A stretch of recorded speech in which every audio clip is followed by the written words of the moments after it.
Hello, beautiful.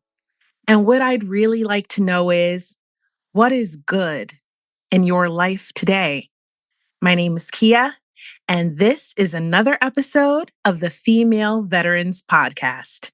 Today, I have with me Dawn Owens. She was active duty Army for 10 years, and she's going to share her story with us.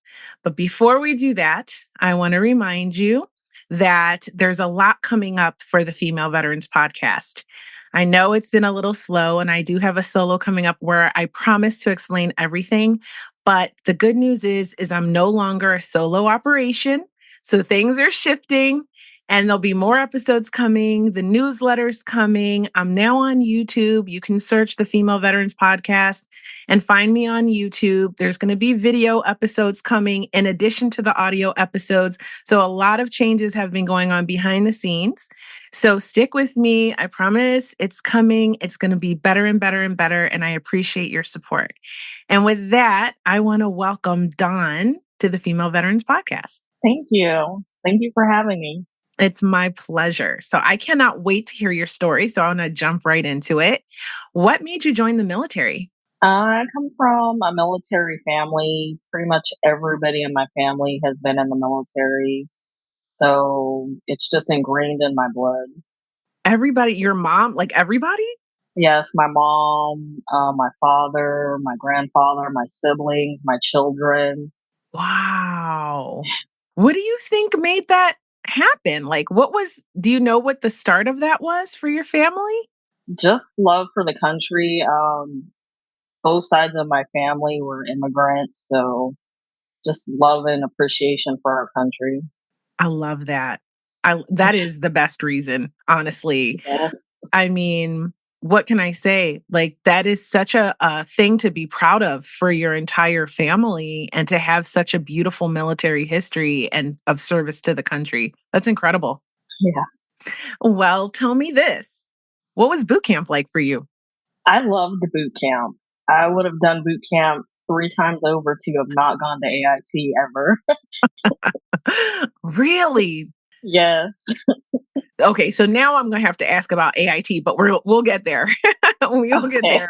Okay, so tell me, like, did you make friends in boot camp? What was so special about boot camp that you loved it? I just love the structure. I did make some friends. I did struggle a lot in basic. I spent most of basic on crutches, but I pushed myself to complete it anyways. Like when we went through the gas chamber, I was on crutches and you can't take metal in. So I had to like hobble into the gas chamber and then hobble out and fell down the stairs, and all that stuff to me was just fun. I can imagine hobbling into the gas chamber and falling down the stairs. Yes, Yeah. me. so, did you make a lot of close connections while you were in boot camp? I made a couple close friends. They were actually cousins. I pretty much just stuck. It was just the 3 of us through basic. Yeah. Did you guys keep in touch after? We lost touch after our first duty station together. Yeah. Oh, It's sad, but yeah. it's common though. I mean, I was kind of like that in boot camp myself. So I was Navy. I don't know. Most people know that. I don't know if you know that, but I was Navy and I went into boot camp in Great Lakes, Illinois in the wintertime of 1994. So it was freezing. Okay, is my point. It was freezing. Oh my gosh. But and that made it a little bit rough. But since I went through the holidays, we had lots of breaks, and that was strategic on my part. Like I thought, if I go through the holidays, yeah, then we'll get a lot of time off because nobody really wants to work through the holidays. It was smart. Okay. So if you got kids going to the military, very smart. Right? We did have a lot of downtime, but it's not like we didn't get cycled and beat because we did. But anyway, so I had some friends in boot camp too that I was close with and lost touch with once I got to my first duty station. So it was a different time back then, right? We had pagers. We didn't have cell phones yet. No. We just started to have email, right? Mm-hmm. No one was really using it. Yeah, I was, but not a lot of people were at that time. Yeah. And it was, you just lost people because that's what happened. So I totally understand. On a recent episode, I had a guest on, and she was talking about a Facebook group that helps you find people that were in the military. I Okay. think I'm on that. I can't remember the name of it, but I haven't come across anybody I served with. Facebook and TikTok have been where I've found everybody that I've found so far. Wow, I need to do that. That was Martha's episode, by the way, if you're wanting to go back and hear what she had to say about it and see the link. But I need to Okay. do that. There was a girl who helped me, I guess, since it's been like almost 30 years ago for me. I can say this in public. I don't think there's retroactive. What can they do to me now, right? But I'm going to Right.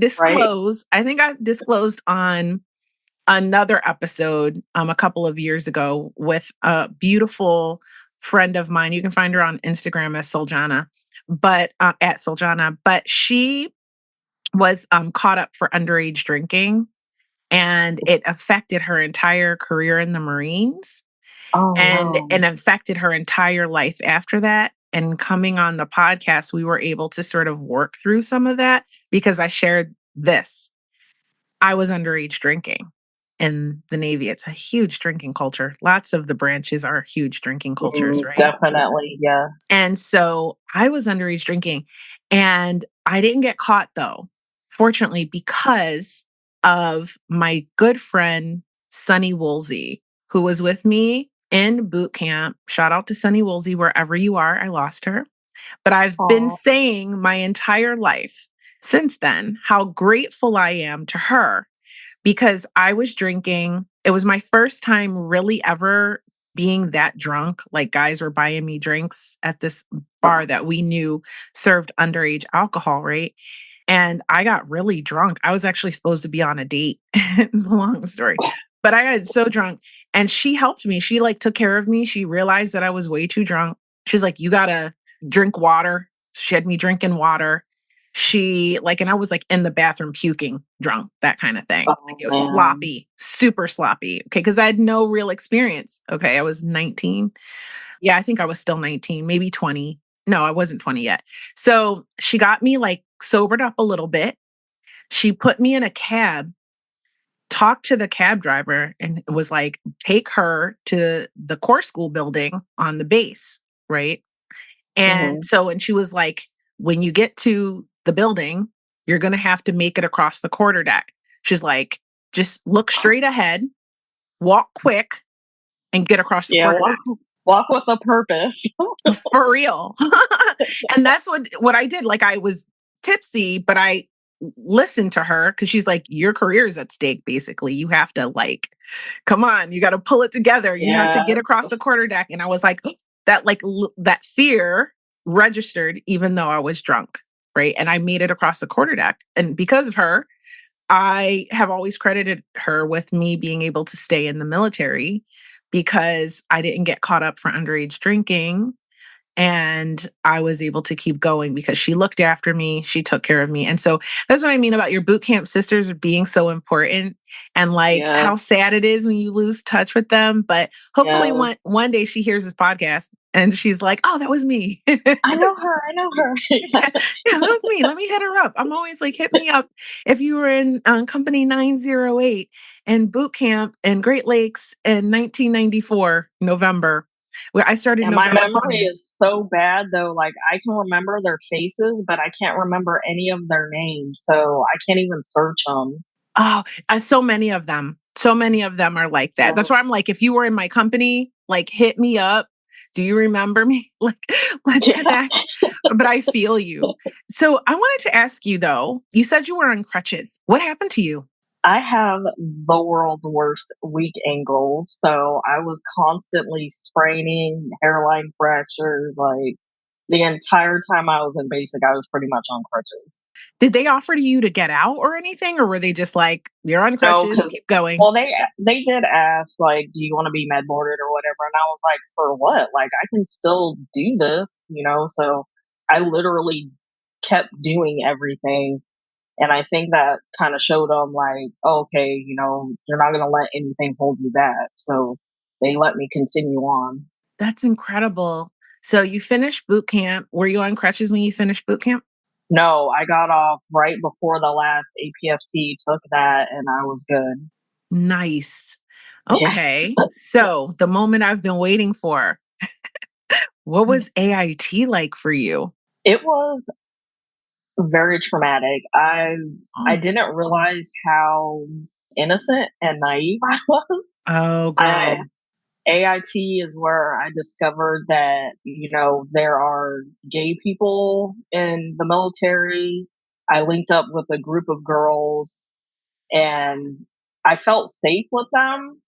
And then later in like about the middle of AIT, that's when I found out that they were all like together as couples. And I had never heard, well, I was unaware of gay couples before then.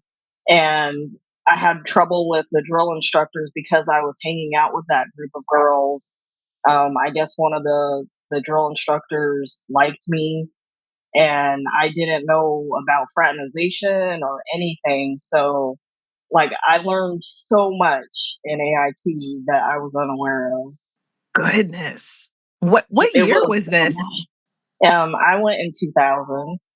Okay, so you were Yeah. going in and I was just getting out of my active, about to start my reserve.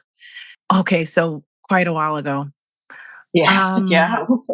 but okay, so back then, because I know times are so different now. So back So then, different. it was a don't ask, don't tell policy on Yes. being LGBTQ everything in the Yes. military, right?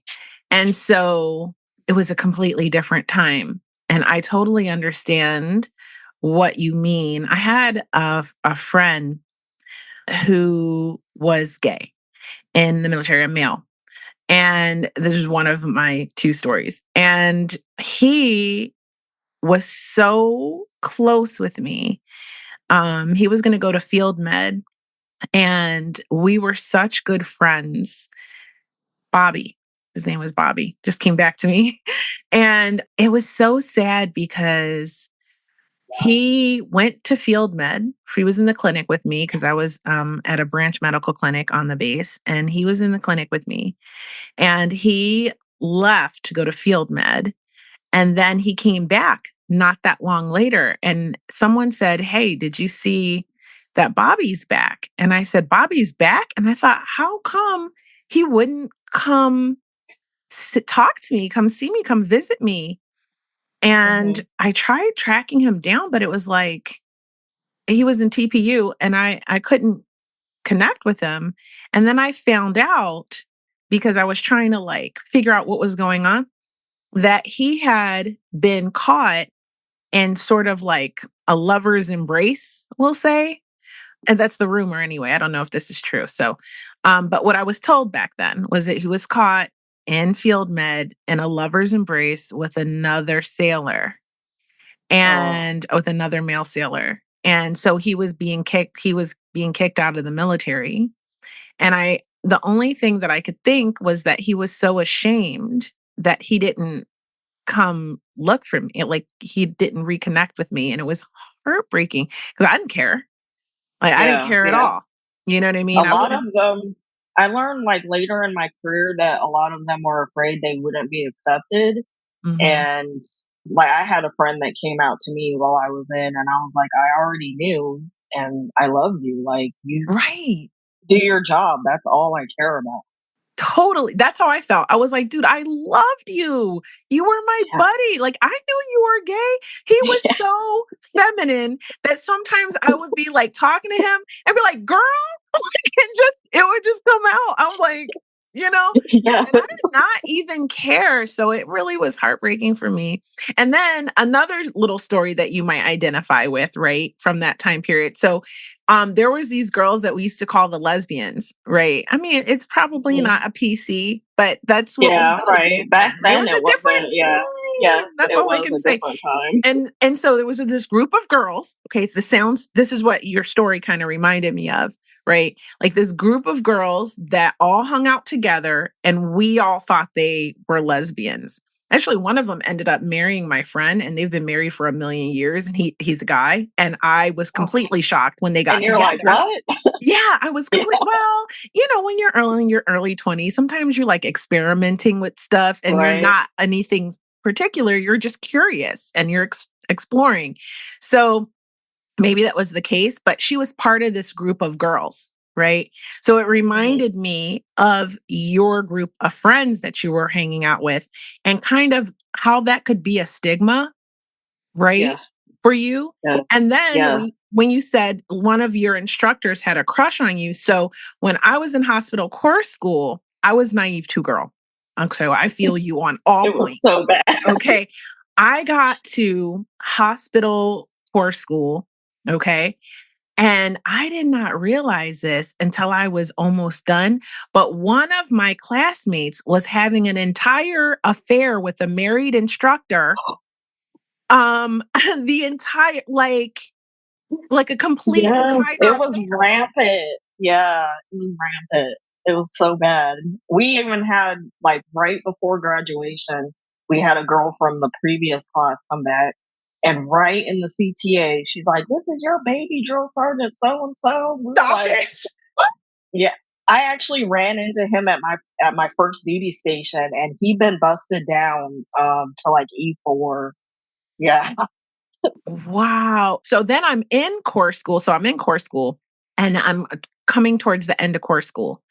And then I hear that so in boot camp, right? We were part of I mentioned a 900 company. So in the 900 companies back then in 1994, they were new and it was called an integrated company. So instead of it being like 100 girls in the company, which is what they Hmm. called it back then. It was half, like 50 guys and 50 girls. And we lived in the same house, the Uh, same barracks, but the guys slept upstairs or downstairs. We hmm. slept upstairs, and I think they were the floor below us, I think, in the house. But that was our company. We marched together, we ate together, we did everything together, right? Well, Yeah. other companies were regular. Like this was like a special thing, Oh, they were at the trying it time. out. Yeah. Yeah, and you had to be selected to go into this company, but other companies were normal, right? So it would be 100 girls. So Uh-huh. we'll say our sister company, right, was all girls. And one of my best friends, she was like my barracks mate, like all of afterwards and in course school, we became best friends and we both got stationed at my first duty station together. Well, she was in this company and it turned out like right after we graduated and we were in A school for a while, we were in core school, that they call them, I think they call them RDCs now. Maybe it's different, but they were called company commanders back then. So the company Mhm. commander was having affairs and he got caught up and he'd been doing it in group after group after group, like Oh, he preying was on just these picking like on, little sniping them off. 18-year-old Yeah. girls and 19 because he was handsome, right? So and Hmm. married, of course. And he was just having a field day. Like when Oh, he got just he's caught like, up. "Come here, naive baby." Yes. Girl, you already Oh, know. So, okay, God. so what else was going on in your AIT? That was pretty much, of course, we had the underage drinking because we had what they called the hacienda, which was like the hangout spot. It Mm. was like a rec area kind of thing, and the prior service would buy like the underage people drinks and like switch the cups and all that. That was pretty much it. I did have a hard time with that instructor. Somehow I still passed, even with him giving me a hard time. So he was giving you a hard time because he thought you were with that Oh, lesbian he group? was failing me. Yeah, he was failing me like on my tests and stuff. And I had to like appeals. I'm like, I know I got this right. Like, I study like really hard. I know these answers. And he was like, anytime he was the instructor, I would fail all the tests. So I had to like put in a request to have my tests reviewed, and it was crazy. That is crazy. So this guy, salty because you were Super hanging salty. out with these girls, which, Yes. And none of his I went into business. the military for me. I wasn't like looking to like be with anybody at all, male, female, Yeah. anybody. So I just wanted to get done with school.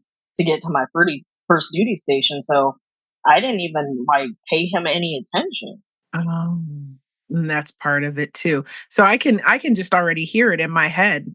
Like he likes you, you're hanging out with these chicks, you're not paying him any mind, and he's all like hurt because he's not Hmm. getting any, like he's not getting what he wants, so he's retaliating. That's abuse That's of power. exactly what he did. Yes, that's exactly what he did. He absolutely retaliated, and all they did was they removed him from the instructing position. I don't know if he went to another company or whatever, but yeah, because back then, if you were in the good group, you didn't get punished. You just maybe got moved. Yeah, so that's a whole topic in and of itself, the You know? favoritism that Yes. occurs in the military if you're a favorite. So many episodes I've done on MST, like military sexual trauma, and it will be a perpetrator and the female will come forward and say, "This is the person who assaulted me," right? And they will Right. say, "Are you sure? Like everybody loves He's him. such a great He's guy. I a can't good imagine him guy." ever. Yes. Mhm. Mhm. Yeah, but it's levels of it because certainly I'm no tea, no shade. I've definitely been a favorite in some of Oh, my me too. positions. Yeah. Yeah. And I thought that because I saw very quickly, like we said, we were naive when we went in there. Mm, It didn't take very. long for that naivete to start wearing off, right? And you're starting to Oh, see how things really are.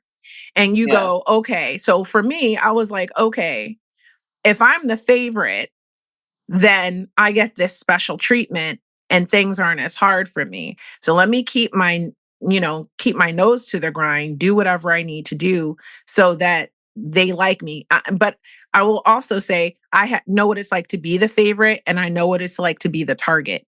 We'll just leave it at that, Right. Yeah. you know. Yeah. When you're the target, it's rough.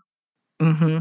Yeah, so how did you make it through from the appeals? I imagine they obviously sided with you and he got Right. moved. They regraded my test. I had to take a couple of them over just to prove that I actually had the knowledge, and then I was good to go. Wow. That's wild. So what happened after you graduated? I imagine you made your request for your next duty station and then you went. Where did you Oh, go? no, I never got a choice in where I went. They were just Oh, like, "Hey, you're going to Fort Hood," and with naivety, oh, I had no idea about Fort Hood. oh I my had no God. clue. So that was my first duty station. And it was when I got there, my unit was going to the training facility in California. I hadn't even finished in processing, and they were like, "Oh, you're coming with us." So, like, I didn't know anybody in my unit. I didn't know where my barracks was or anything. So I went to the training center. We did our training, and then they were like, "Hey, you have to stay an extra couple weeks to do railhead to load up all our vehicles to go back." So I'm like, "Okay, I'm just gonna do this because I want to be a good soldier." And they're telling me like, "Hey, you need to do this." I'm low man on the totem pole, fine, whatever. So I get back 2 weeks after my unit, and I don't know anybody. I don't have anybody's phone numbers, so I'm just standing there with the other people that came back, like, "Well, what do I do now?" And they're like, "Well, where do you stay?" And I'm like, "I don't know. Like, I have no idea where my barracks are. I don't even know what like battalion I'm in or anything. Like, I didn't know any of that." So they called. I don't know if they called the roster thing or whatever, but they found out where I was supposed to go and drop me off, and like nobody from my unit was there. So it started off bad. So then I'm like, well, you guys don't care about me. And then later I found out that I was supposed to finish in processing before I went anywhere. So That's a yeah, hot mess. That is a yeah. mess. And then of course, like everything you've heard about Fort Hood is true. So like I'm dealing with that, duck and dodging that. I'm mad at my unit because it seems like nobody cares.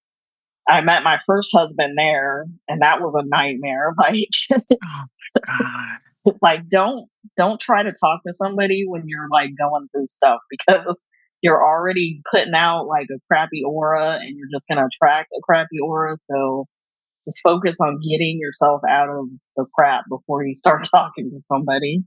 Facts. Okay, those true life that I didn't even get to the advice part. That is good advice. That is perfect golden advice. Okay, so I have to wrap my mind around. So it's April and you're bringing up Fort Hood, and I don't know if you've seen it, but there is a documentary out. It came out a couple years ago about a certain incident that happened at Fort Hood. There's been several incidents that happened Yes, at there have. Fort Hood, actually. So before I go further down that road, when you said what you heard about Fort Hood is true, what did you mean by that? The the abuse that goes on amongst soldiers, the religious cults, anti-military people, missing soldiers, like it's all true. Like I don't watch the news because 90% of it is crap. It's lies. Like they've done stories on missions that I was on and it was absolute crap. So I really don't watch the news, but everything that I've seen and heard about Fort Hood, I actually know somebody that went through that, was in that situation, or knew somebody that was in that situation. Which brings me back to Vanessa Guillen and the documentary I was talking about. Came out a little while ago, I think a year or two ago. And I have been saying on this podcast, I'm going to watch it and do like a little special episode about it. And I am going to do it. I am going to do it before the end of April. Okay. Because as you know, that's when everything went down and she was stationed at Fort Hood. And initially, what I thought had happened to her was cartel. Because again, there's a lot when I think of Fort Hood, I think about drugs and trafficking and things of that nature, which is really hardcore. And I think of like potential cartel involvement and all of that stuff happening on a base, right? So when you say like missing soldiers and stuff like that, that's what comes to mind for me. That may or may not be true. I have no like Yeah, factual information, but most of it is soldier soldier or soldier spouse or the cult. There, I mean, the religious cult there is, it's bad. It like they really mess with the younger soldiers. Like I know a guy that his whole paycheck was directly deposited to his church, and if he needed like shoes or anything, he had to get permission. And the religious cult down there is very predatory. what But I okay, knew that Vanessa, like I knew as soon as they said the last place she was seen was, I think it was the I can't armory? remember if it was supply, yeah, the armory. I think it was the armory. I knew that that was the last place. And then the next thing that came out was her cell phone had pinged Mhm. there last before it died. It was clear as day. That's where it happened. My God. Like you just think about that stuff. And for me, as a female veteran and doing the Female Veterans podcast, I always say you think that when you're going into the military, you're going to be safe. You think that that the men that you're surrounded by, because again, we all know because we served that the female population is still less than a quarter, at least the last time I checked the statistics of the entire service, right? And so Right. you're in a male dominated environment and you go in there thinking it's like you think of the stories of camaraderie, of brotherhood, Hmm. sisterhood, and you think it's going to be like that. But if you heard all the stories where it's not, and even to this day where it's not, right? And in Right. 2024, right? When this is being recorded, still hearing stories from women serving that it's not exactly what you think. And then you think about someone like Vanessa who vanishes from the base, like on the base. Wasn't like it was after hours and they Right. were out kicking it at some spot around town. It was the actual base where she should have been safest. And they had all the warning signs that something was not right, and they didn't do anything. It's sickening. Yeah, it is. It is. And I recall there being a shooting on that base too. There's been several. Yeah. So when you say that you were at Fort Hood, I go, oh, my stomach just goes That's where you were stationed. And That was then, my first duty station. Like that should not be anybody's first duty station ever. goodness. I mean, I know they have to need bodies there too. That's why I was in Great Lakes because they needed bodies. I didn't go anywhere. I didn't go on a ship. I didn't get that Mm. luxury, right? I think I, over half my class went there because they needed bodies, so they mhm. just shipped us all straight out of school. Wow. Oh my gosh. How did you survive? I actually had a break in service after Fort Hood because it messed me up so bad just being there and the toxic leadership and no support. I took a break from service. Oh my God. It really broke me. Fort Hood broke me for a couple of years, and then I went back in. So you actually got out. You were Yeah, like, I I'm got out. out. I'm done. Yes, I got out. I had my two kids, and then I was like, I have to make it better. I can't just walk away like that. Like I can't have that stain on my soul that I just walked away and left other people. So I went back in. I can imagine for you coming from such a strong military family too, it had to feel like quitting in a way. It absolutely was. It was quitting. I quit. I left everybody behind, and I didn't like that. So, how long did you say you were out for? Just about 2 years I was out. And then you made the decision to go back in, but now as a mom. So, what was that like for you? Did you have to go through boot camp again or did you like No, no, I went straight to my second duty station, which was Fort Campbell, which is not much better. wow. Oh my And I wanted gosh. to travel overseas. Like I wanted to be stationed overseas so bad, and both of my duty stations were not. Oh my goodness. I get it though, because I wanted to go on a ship. I wanted to go overseas. I wanted to see the world. And I was literally an hour north of Chicago the entire time. Oh, So it's and where see, you my need the sister body. was active Navy at the same time, and she went to all the global. She went to like Japan and Singapore, and I'm like, this is some crap. You see, you know exactly how I feel, right? I mean, but seriously, like when you got to your next duty station, how was that for you? Like you said, it wasn't much better, but what were some of the It was chaotic because at that point I was pretty much done with my marriage, trying to figure out like, can I do this with two kids on my own, and still stay in. I met a couple other single moms in my unit, and they were like, "Girl, we got this. Like, don't even worry about it. Like, you're already taking care of your kids by yourself. You'll just have one less mouth to feed. Like, bounce them out." Like, so unfortunately, I didn't get that done before my first deployment. He ended up getting in trouble, like with the MPs, and CPS was involved, and Oh, so, like in the middle of my deployment, I had to come back for my R&R. So you only get 2 weeks. That's all they give you. So I had to fight the state to get my kids' custody back, get them to my sister so she could watch them, and then go back to Iraq all within 2 weeks. It was chaos. I can just imagine. I cannot even fathom the amount of stress and just pressure that must have been to manage It that was entire situation. It was crazy. Fortunately, my unit had the forethought that they actually assigned an NCO to keep an eye on me. I had to check in with him because I don't know. I think I probably would have ended up in jail, trying to deal with all that and the trauma of the kids and knowing I have to go back to war after they dealt with this trauma, dumping them on my sister, Oh, not knowing exactly what state of mind they were in. It was hard, but we made it through it, and we're good now. oh my God.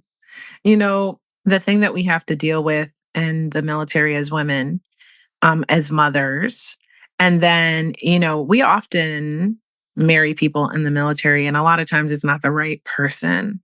It's And not. I have had several stories on this podcast actually where the husband gets into some stuff and it's a nightmare for the female veteran and her children, and she's got to like clean up this mess and go through all this trauma and everything like that. It's Yeah, and just you're responsible heartbreaking. for your spouse. Like, it almost affected my career, and I wasn't even in Mhm. the country. It's that definitely has to change. My God. Yeah, I think one story comes to mind. It's Kim, and the episode is, I think I called it something that her therapist told her, which was, "We don't want weak dogs."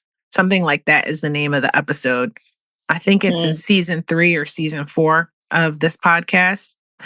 And it's on YouTube now too, if you want to hear it. But I think it's the second part because I put it in 2 parts. And I think it's the mhm. second part of that episode where she's talking about her husband actually had gotten accused of an assault or something, or something with kids. It was something really bad, like an assault. Oh, God. And the stigma she had being his wife Yeah, and how alienated she was. And this was after she'd reported an assault in the first episode of the 2-part episode.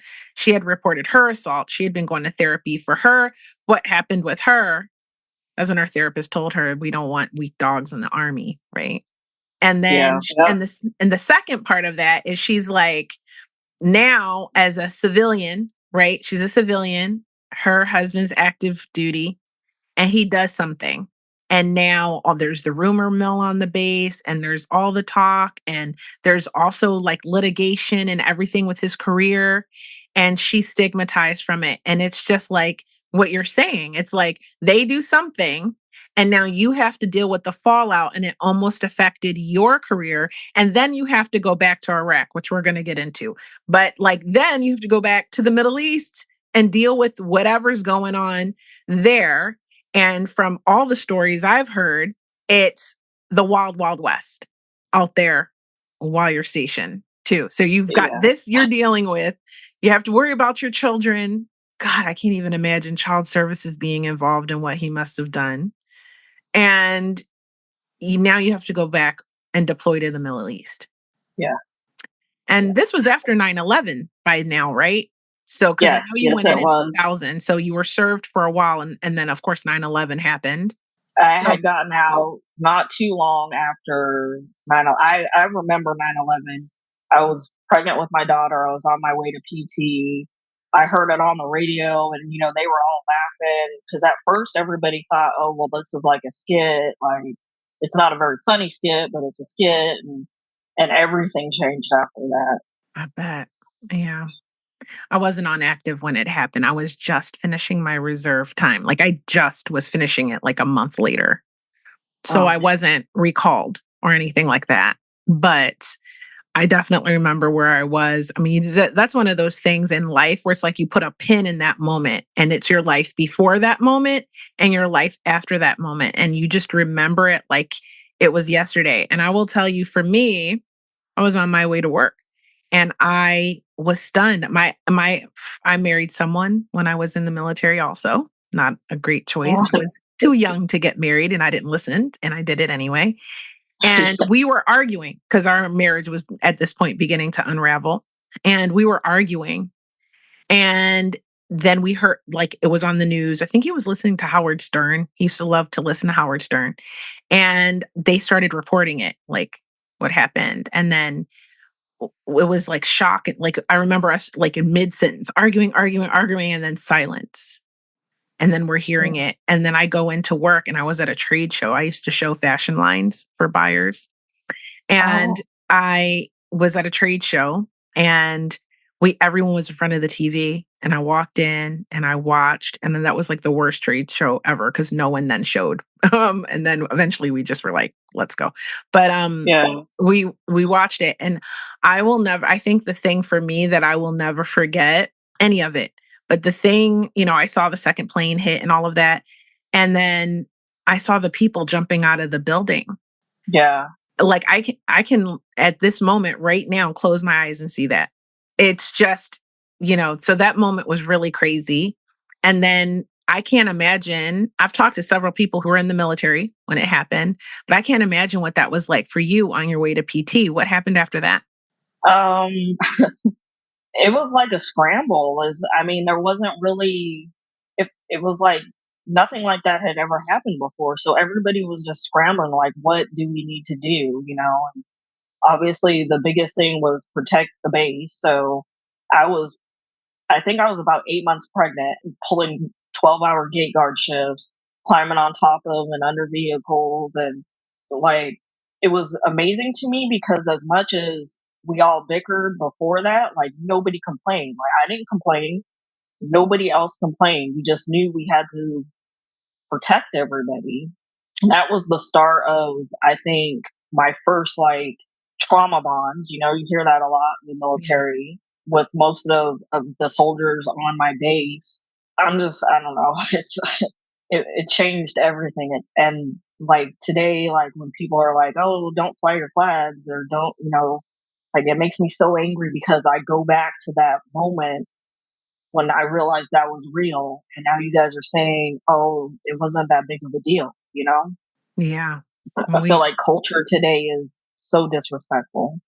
I put a flag on my front porch and I said to my son, "Do you think people are going to judge me harshly?" And he It's said, sad. "Maybe." Like, He said, "Maybe, why should mom."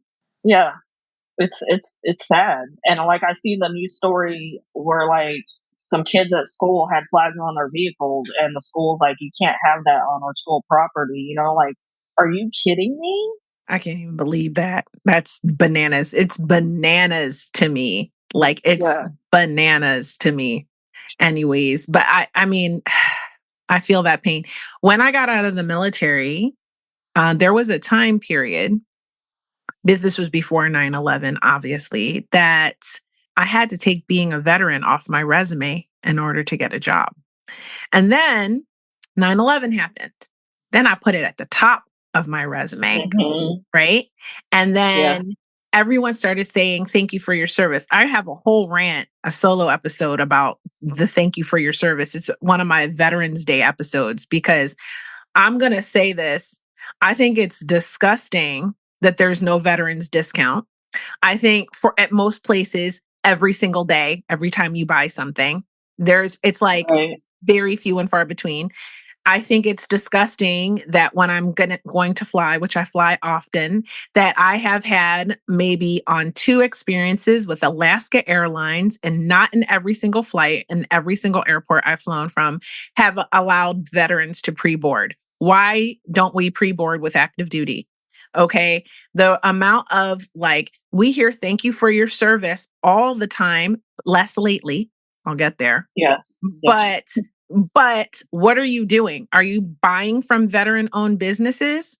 Are you giving discounts to veterans on a regular basis, except on Veterans Day? And not every business does on Veterans Yeah. Day or Memorial Day, right? Yeah. Obviously, Memorial Day is to remember those that passed, but still, you know, Right. it should be more significant in this country. Veterans are always used for political theater, but then we're the first people to be ignored for proper health care and the support that we need.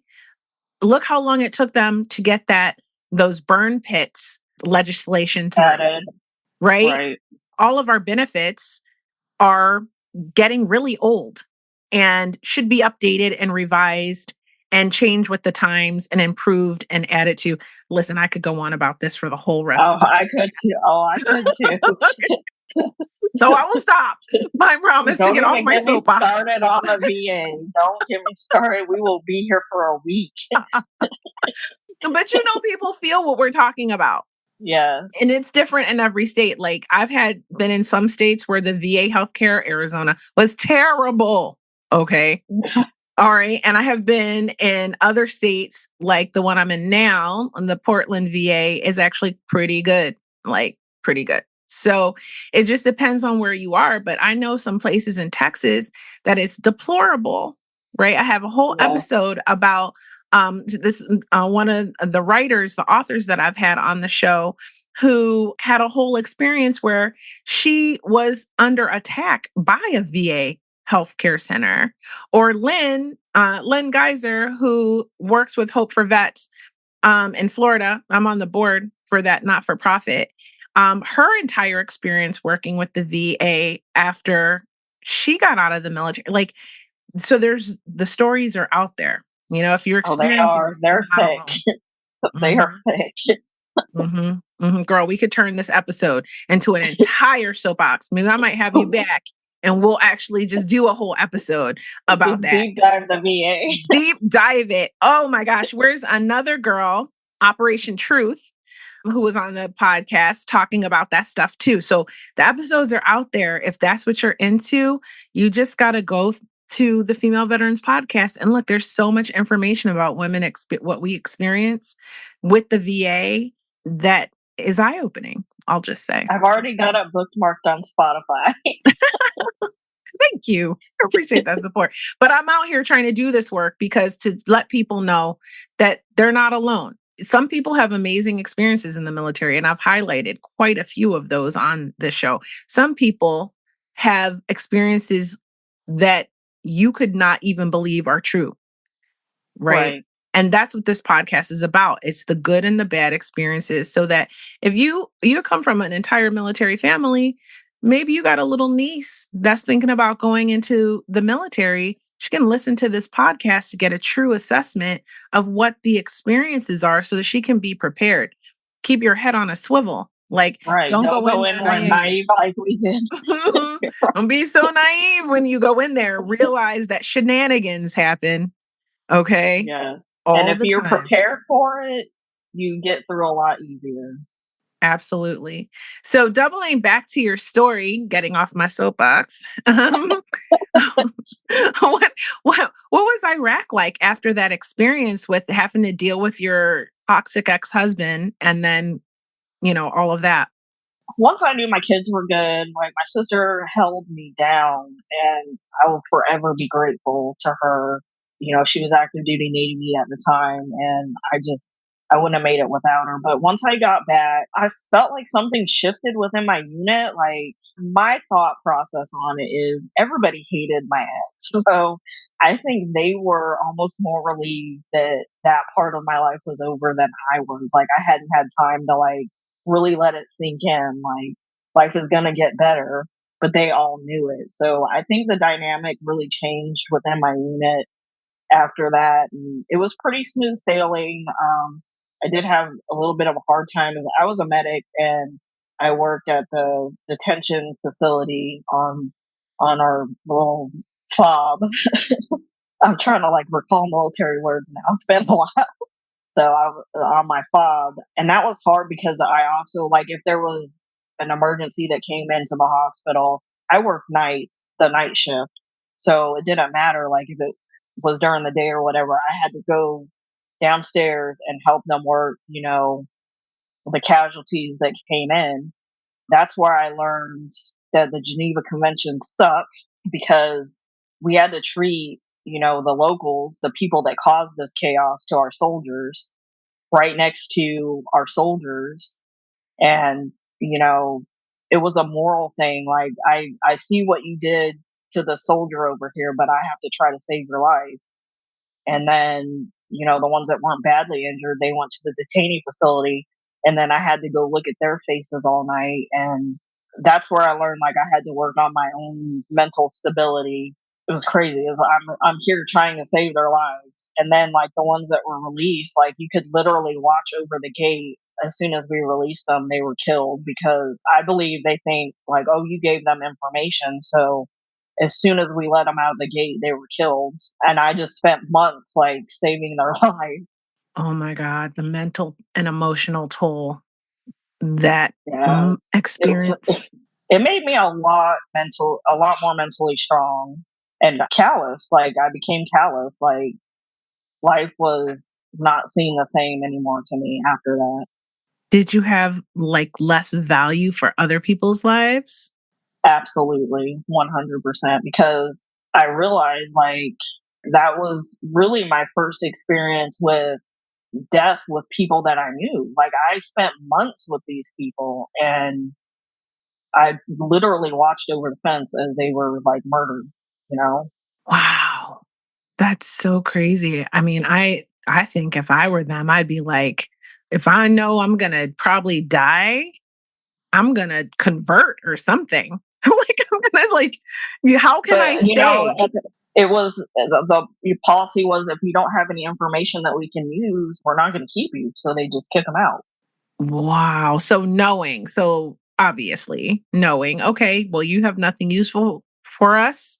But then I don't understand, like, why detain them for months? Why not just Well, like, because like they'd be out on mission and they would just round up the people that if they were getting shot at or they'd been attacked, the soldiers, if they'd been attacked, they would just round up everybody and then bring them back and kind of weed them out. See who knew what. If they knew something, I think they went to Guantanamo after that. If they didn't, they would just kick them out. They were just in the wrong place at the wrong time. oh, yeah. Yeah, I see what you mean. So basically, there could be like some civilians that were just there Yeah, when something popped off and they got detained, exactly.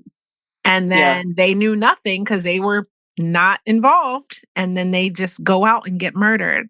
Yep. Yep. Damn, that's cold. That's It's war. very cold. That's right. It is. Yeah. That's war for you. I mean, I know that's probably sounds like insensitive, I but know a lot of people say like you are so cold hearted and I'm like, you don't understand. Like I had to be. Like I had to become that way. Because otherwise I would have gone insane. I think you put that beautifully, to be honest. And maybe it's because I'm military too, but I get it. Yeah. I totally get it. I'd have done the same thing. And it's You crazy to me, it's like when I served, I really didn't like females because I was surrounded by so many that were just like, oh, I'm pretty, like they use being a female to advance their career. And I couldn't stand that. And since I've gotten out, finding people like me, other female veterans like me, like, where were you guys? in the Navy. Just kidding. Me and your sister. So No, just kidding. I'm just kidding. So I get it though. I get it. I mean, I saw a lot of stuff too. Like it was, and you know what? I served during peacetime. So there was a Mhm. different set of dynamics at play going on. And some of the Yes, it was a things huge change before and after, a huge change. mhm. And there were shenanigans happening. There's different shenanigans that happen during peacetime than that happen during wartime. But Yes, nonetheless, things are happening around there that was base. still stuff going on. Yes. Mhm. So I understand what you're saying about females. There are also the females that, turn on you when how many stories I've had of MST on Ooh. this podcast that turn on you when you report, which is why a lot of women don't report, right? Or One even of set you up. There Ye was females that were setting other females up. yes. Oh my gosh. There's so many terrible things that sometimes can happen, unfortunately, when you are in the military, especially as women, and unfortunately, sometimes perpetrated by women. Yes. Right. And it's just horrible when you hear these stories and so sad. So I had a lot of male friends in the military. I was blessed to have great guys that took care of me and just watched out for me because there's a lot of bad things that can happen to a female while she's serving, right? At the Hmm. hands of other men or bad leadership or whatever. And I was Yes. looked out for. However, I did also have female friends. And a lot of women that I talked to didn't happen to have that luxury. So I totally feel what you're saying. So when you talk about setups, women getting set up, what do you mean? Like, did you see something in particular? I actually had something happen to me. She was actually one of our older soldiers. She came in later in life. I think I want to say she was like at the end, like 40, 41, 42, somewhere like that when she came in. And we kind of folded her into our group, thinking like, we're going to help her out. She's older. She's going to want respect because she's older, but she's lower enlisted. So she's not going to get it. So we'll just fold her into our group. And we had a very tight group, very tight. Like we were always together after work, before work, on the weekends. We had a party at my house. And later in my career, I found out that she had been recording everybody and then tried to like blackmail people in the group to get herself out of trouble. What? Yeah, yeah, it was. What do you mean recording? Okay, what trouble? And then she So was we had very strict rules. Like if we went to a party together, we all left together. I don't care if you met a billionaire, the sexiest man on earth. If you went with us, you went home with us. Like what happened when we were together stayed between us. Like, and because we were hanging out, that was before they really cracked down on, not hanging out with your NCOs and stuff. So there was people of all ranks in our group hanging out. So whatever happened on off duty time stayed off duty time. Come to find out, she had taken pictures and videos of, us hanging out together and then tried to use it to get herself out of trouble. She was found with a married man. And so she tried to she's like using that, like, oh, if you don't leave me alone, I'm going to turn this in. And yeah, so the our group got scandal real of it smart. all. I know. I know.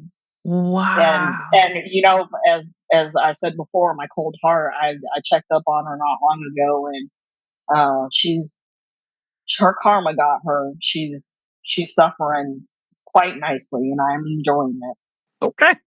A cold heart carried you through. All right, but I feel you. Like, because sometimes you want people, like, what comes around goes around. And some people, I have found in my old age that it is not good to keep people from their karma. No, no. So maybe that's me just having grown colder in my years. But I feel like they get what they get when they do dirt. Don't do dirt. Yes, it's gonna come back and get you. It will come back and get you. It may take 15, 20 years, but it's gonna come get you. And I'm going to laugh the whole time. It just struck me as funny. Okay. So apparently I'm gonna laugh too. I don't even know. I wasn't even there. But so and you know what? It was really on my mind when you were like when we were talking about women and how women will try to set you up. And that's your story of being set up. But I was thinking about a story that I talked about on one of my podcasts. And I know like when I do these little rants, somebody made a comment on one of my posts for the podcast. And she was like, there's no facts in this, and there's no details of what she's talking about. And I was talking about Vanessa and Denisha and like some women that had been killed in the military, right? And Uh, it was me. So just to clarify, the little rants, if you see rant on a podcast episode, this is me just talking and sharing my thoughts.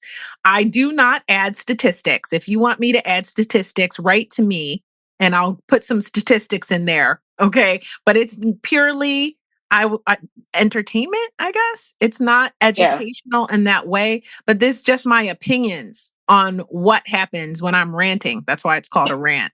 It's not a right. documentary, okay, per se. Those ones. These I call documentary because these are your story. It's how Mhm. your story as you're telling it, documenting your experience in the military. So just to make that clear.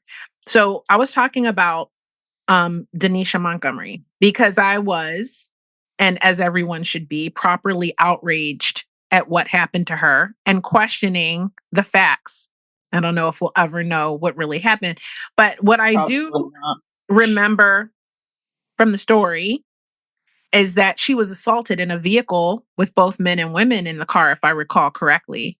Somebody will Hmm. correct me if I'm wrong. I'm sure of it. So, but if that's what I Oh yeah. remember, just going by memory, it's been a while since I was reading the story and it was in the news and everything.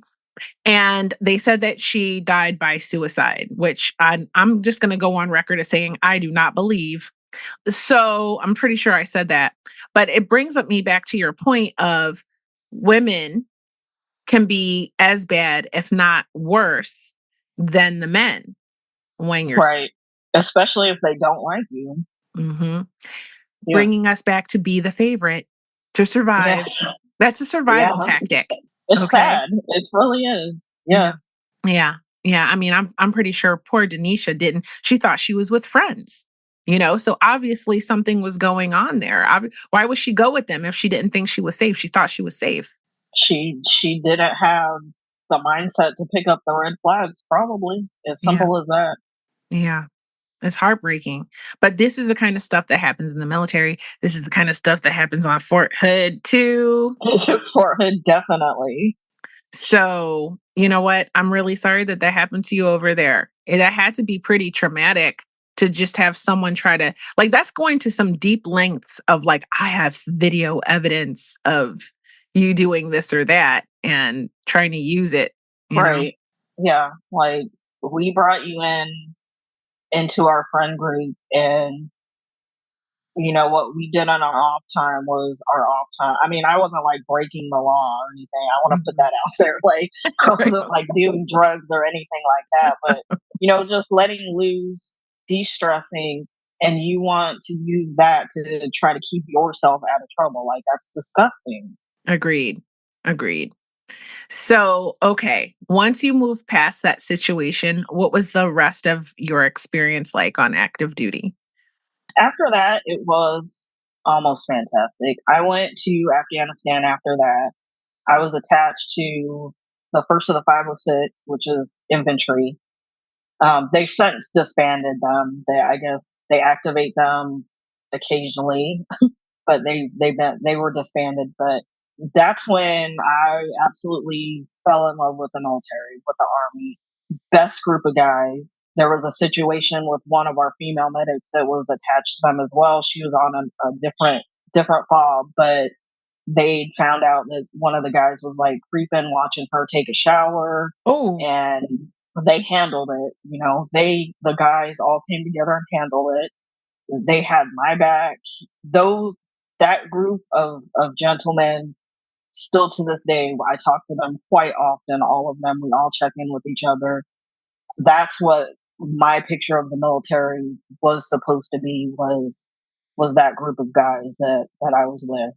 you know what's incredible? The fact that you stayed in and you got to have that experience because a lot of females that I talk to, they get out and they never get to have that. They're the last like sort of taste in their mouth is whatever awful experience they had or they were Yes. put out of the military for whatever administrative or medical thing that was come up with for them.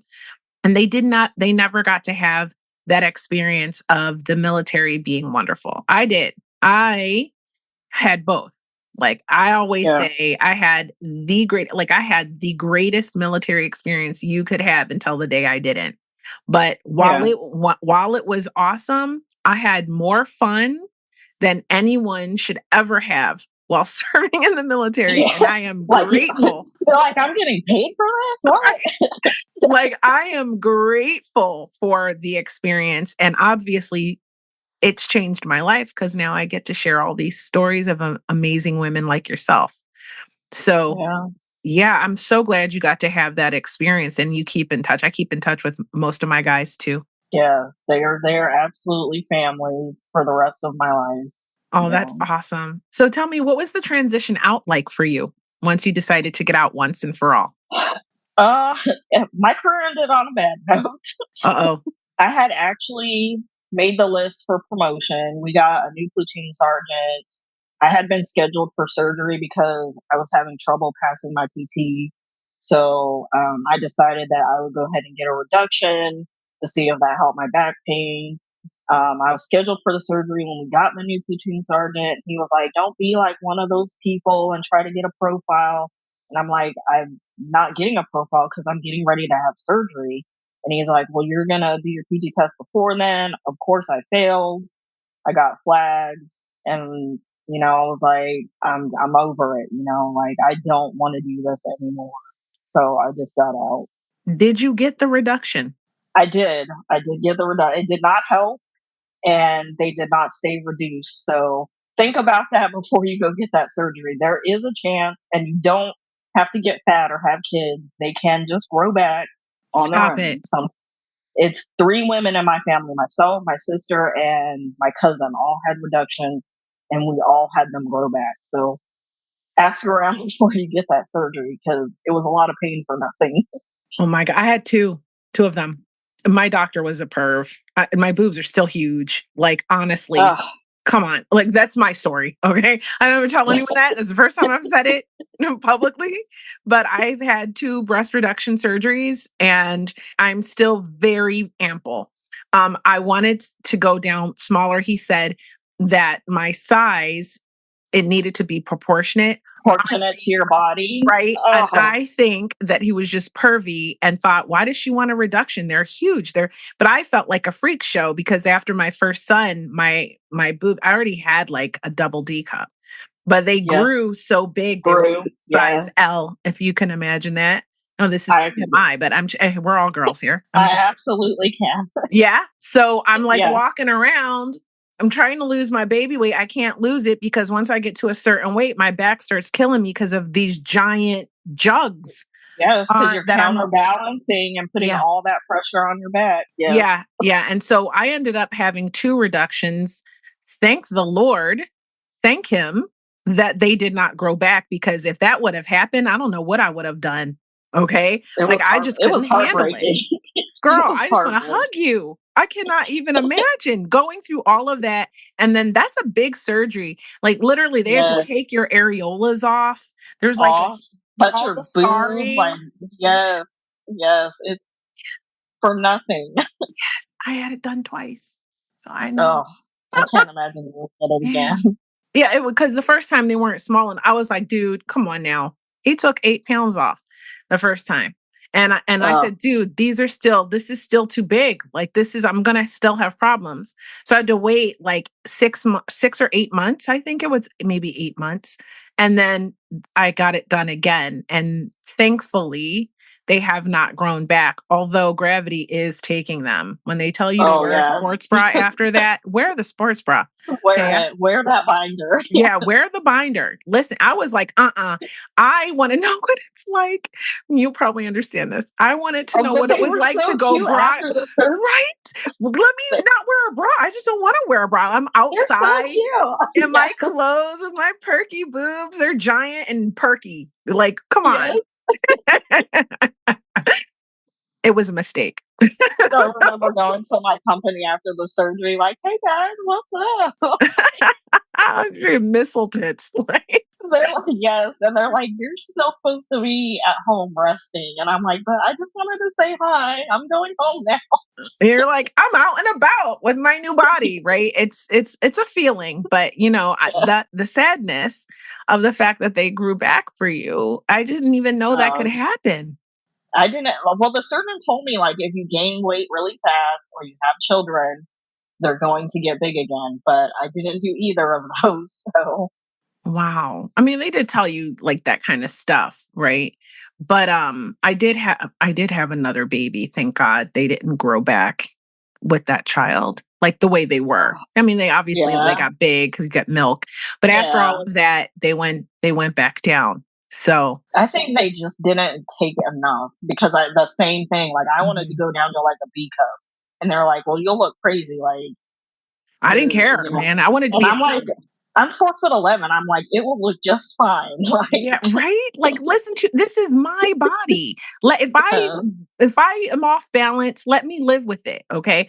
I feel like I want to be exactly. a C cup. That's what I was like. I mean, cuz I started as a double D. I'm like, can I buy cute bras just at the regular store? You know what I mean? Like, can Like, I right? you know what I mean? People I don't don't want to understand pay it. $100 for a bra anymore. Like, I mean, seriously? So I know these are problems that not everyone has, but I don't ever get to talk to someone who knows what I'm going through. So forgive me for well, telling you. I've got you. Anytime you want to talk about, Someone who gets it. Thank you. I appreciate that you did that for me on this episode. Thank you. you're So welcome. maybe I should timestamp this for everyone who's like, I don't want to hear about their big boob problems. Yeah, So, anyways, the struggle is real though. So, okay, so let's get back to your transition out. So you had the surgery, but you didn't pass your test, and you were like, that's it, because he made you do it, which is yeah. pretty I awful. was just so heartbroken because I had worked so long and so hard, I've been in almost 10 years. I'm just now picking up my E5 and then I get flagged. Like my Mhm. name was on the list to be promoted and then I got flagged and I'm just like, I can't do it anymore. Like I'm fighting tooth and nail to take care of my kids, serve my country. And I just keep running into people that have other plans. So, but again, another karma story. Wow. He ended up getting caught sleeping with a soldier, got busted. I mean, So I evil win. evil is as evil does, I guess they say, and, you know, Yeah, I mean, you got good fortune with people catching up, I'm like, with telling you, quit in the messing with karma me, catch. people. Yeah, right? Don't mess with her. That karma will come for you. Uh, so once you were out of the military, how did you adjust? It was very hard when I got out because at that point I accepted that my body was actually broken, that I couldn't do the things that I really wanted to do. I tried really hard. Like I went into law enforcement at one point. I was a canine deputy, but I just had to like mentally let myself accept the fact that I was broken. It took quite a while for me to, the fight with the VA and whatnot, to get my 100%, to find my place. I wanted to keep working and I tried, but it didn't work out like at all. I just didn't fit in. Like I got told you're too mean, you to stop yelling at people. Like we don't do things like that. And I'm like, it's common sense. Like why are we fighting? You know, to make things easier. It just everything I tried, it didn't work out. So I finally just like, hey, sit down somewhere, relax, enjoy just being alive. So that's what I'm doing now, just enjoying life. I mean, that's the best thing to do with it, in my That's all I opinion. can do. Yeah. Yeah. Yeah. So like, the medical stuff, everything I have is progressive. So it's just going to keep getting worse. So, now I want to, my sister actually just retired from the Navy. So once she gets settled, she has to go through her post military journey. And once she gets settled and mentally squared away on being a civilian now, we're going to actually go and start doing that traveling that we wanted to do and just enjoy life. That's beautiful. That's beautiful. I'm so glad you guys have each other. I mean, it's difficult. So I feel you. I'm also a disabled vet. Everything I have is not going away. It's going to only get worse over time. This podcast Mm. I do for love of my sisters, my female veteran sisters, and to share with the world who you'd be surprised at how many people think veterans are only men still in 2024. No, I wouldn't. I'm sure you wouldn't. Even even at the VA, they're like Mr. Owens, and I'm like, well, he's at home, but I'm here, so Mhm. Oh God, for if I had a nickel for every time I heard Mr. Baker, or every time I got a letter about my house addressed to the veteran and it's my husband or my ex-husband. Anyway, so I'm like, what is this world? So this podcast exists in part to educate people that we're out here. We have yeah, stories, we have experience that are different to our male counterparts, sometimes similar, unfortunately, sometimes different because things are happening to those men. I've done a couple of males special episodes on here.